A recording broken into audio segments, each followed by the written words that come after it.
Hi, my babies. This is MaMel. I can't be with you tonight, but I want to do something very special for you this year. Every year when your mommy and daddies were very little like you, I read a very special story on Christmas Eve, the night before Christmas. So I'm going to read this for you tonight. I want you to sit back and relax and listen to the story. 'Twas the night before Christmas when all through the house not a creature was stirring, not even a mouse. The stockings were hung by the chimney with care, in hopes that St. Nicholas soon would be there. The children were nestled all snug in their beds, while visions of sugar plums danced in their heads. And Mama in her kerchief and I in my cap had just settled down for a long winter's nap.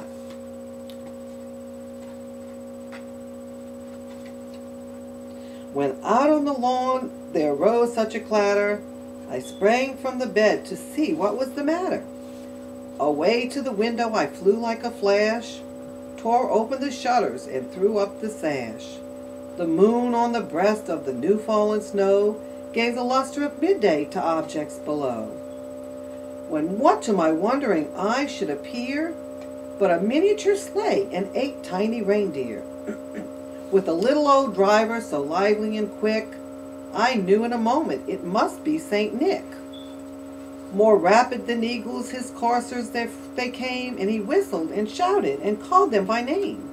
Now Dasher, now Dancer, now Prancer and Vixen, on Comet, on Cupid, on Donna and Blitzen, to the top of the porch, to the top of the wall, now dash away, dash away, dash away all.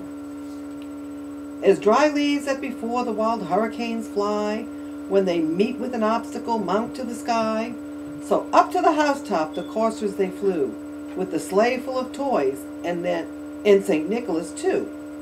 And then in a twinkling I heard on the roof the prancing and pawing of each little hoof.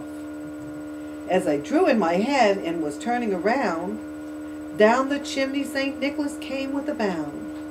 He was dressed all in fur from his head to his foot, and his clothes were all tarnished with ashes and soot.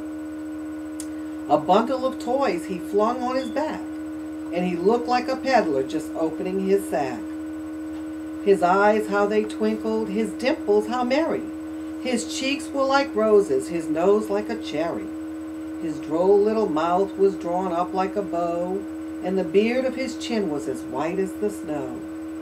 The stump of a pipe he held tight in his teeth, and the smoke it encircled his head like a wreath. He had a broad face and a little round belly that shook when he laughed like a bowl full of jelly. He was chubby and plump, a right jolly old elf, and I laughed when I saw him in spite of myself. A wink of his eye and a twist of his head soon gave me to know I had nothing to dread. He spoke not a word, but went straight to his work, and filled all the stockings, and turned with a jerk. And laying his finger aside of his nose, and giving a nod, up the chimney he rose. He sprang to his sleigh, to his team gave a whistle, and away they all flew like the down of a thistle. But I heard him exclaim, and he rode out of sight, "Happy Christmas to all, and to all a good night." The end. MaMel loves you all very much, and I wish I could be there, but Santa will be here soon, so it's time to get up and dash off to bed. Until next year, I love you. Good night.